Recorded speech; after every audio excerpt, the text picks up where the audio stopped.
Hello everyone, myself Gaurangi Kushma, and today I am back with another video. So, in this video, we are going to discuss about the no fault liability under the Motor Vehicle Act 1988. So, let's get started. So basically, the Motor Vehicle Act of the 1939 provided compensation only for the fault liability. But then the Supreme Court in the Manjushri Raha versus Balakrishna L. Gupta, the case in 1977, and the Law Commission of India recommended to introduce the no fault liability too. So basically, no fault liability under the Motor Vehicle Act 1988 is laid down under the Chapter 10 and under the section 140 to 144, and also sections 163A and 163B, and also second schedule. So the no fault liability principle aims to compensate the victims of accident arising out of the use of the motor vehicle. So these provisions were introduced for the welfare of the public. So now let's look into some of the objectives of the no fault liability.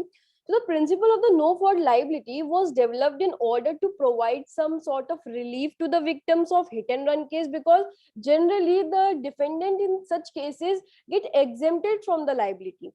So for that purpose, and also for the purpose of the social justice, the principle laid down that the driver or the owner was to be held liable without taking contributory negligence into consideration. And also the denial of consideration, denial of compensation to the victim on the grounds of that negligence and the fault of the driver was established and was highly against the principle of a welfare state. So in A. Sridhar versus United India Insurance Company 2011, the apex court ruled that when accident occurred due to oil spill on road, negligence would be attributable only to the person driving the vehicle, neither to the vehicle nor to the another vehicle.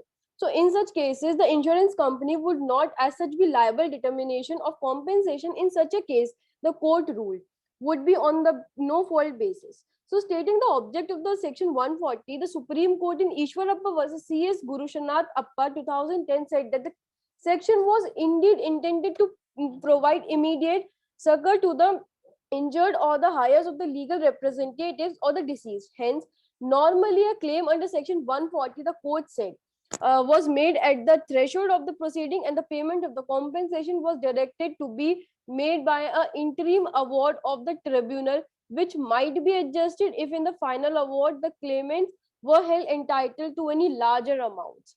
So now moving towards the section 140 in the Motor Vehicle Act. So basically its title is the liability to pay compensation in certain cases on the principle of no fault. So its description in such a way that whether death or permanent disablement of a person has resulted from an accident arising out of the use of the motor vehicle or motor vehicles, the owner of the vehicle shall, or as the case may be, the owners of the vehicle shall jointly and severally be liable to pay compensation in respect to such deaths or disablements in accordance with the provision of this section. Second point states that the amount of compensation which shall be payable under subsection 1 in respect of the death of any person shall be fixed sum of one, like 50,000 rupees, and the amount of compensation payable under the subsection in respect to the permanent disablement of a person shall be fixed sum of 25,000 rupees. So now moving further, in any claim of compensation under subsection 1, the claimant shall not be required to plead and establish that the death or permanent disablement in respect of which the claim has been made was due to any wrongful act, neglect, or default of the owner or owners of the vehicle or vehicles concerned, or of any other person. So a claim for compensation under such subsection 1 shall not be defeated by reason of any wrongful act, neglect, or default of the person in respect of whose death or permanent disablement the claim has been made, or nor shall the quantum of compensation recoverable is in respect of such death or permanent disablement be reduced on the basis of the share of a person in the responsibility for the such death or permanent disablement. Now moving towards the section 141 of the Motor Vehicle Act titles that provision or as to other right to claim compensation for death or permanent disablement.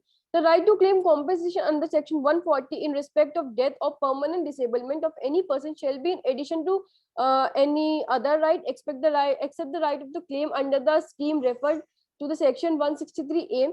In such section referred as to the right of the principal to claim compensation in respect thereof under any other provision of this act or any other law by the time being forced.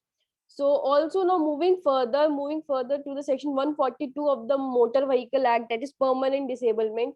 For the purpose of this chapter, permanent disablement of a person shall be deemed to have resulted from an accident of the nature referred to in subsection 1 of section 140 if such person has suffered by reason of the accident any injury or injuries involving a permanent privation of the sight of either eye or the hearing of either ear, or privation of any member of joint, destruction or permanent impairing of the powers of any member of joint, permanent disfiguration of the head or face. Now moving towards the section 144 of the Motor Vehicle Act, title states that the applicability of the chapter to certain claims under section 8 of 1923. The provision of this chapter shall also apply in relation to any claim for compensation in respect to death or permanent disablement of any person under the Workmen's Compensation Act 1923. So resulting from an accident of the nature referred to in the subsection 1, the section 140 of such purpose and the said provision shall with necessary modifications be deemed to form part of the act. Section 144 in Motor Vehicle Act states that the overriding effect, the provision of this chapter shall have effect notwithstanding anything contained in any other provision of this act or any other law for the time being in force. Okay, so moving further, according to the section 163A, the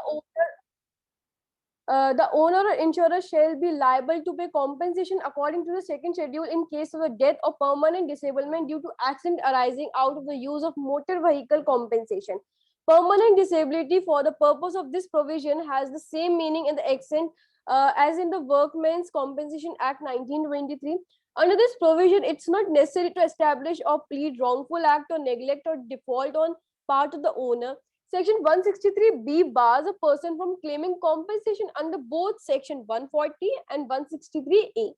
So now moving towards the second schedule provides a structured formula that is applicable to both fatal accident and permanent disability case. The victims are classified as per the age and multipliers are prescribed. So victims of the death cases are classified on the basis of annual income. The amount prescribed in cases of the fatal accident is not to be less than rupees 50,000. Another schedule, in addition to prescribed compensation, general damages such as funeral expenses, loss of consortium in case the claimant is the spouse, loss of estate, and the medical expenses incurred prior to the death of the victim are also prescribed. Now, the conclusion of this video. The Motor Vehicle Act 1988 was introduced to consolidate and amend the laws relating to the motor vehicle. It was enacted and brought into effect as welfare legislation with the introduction of the principle of no fault liability under section 140 and 163A.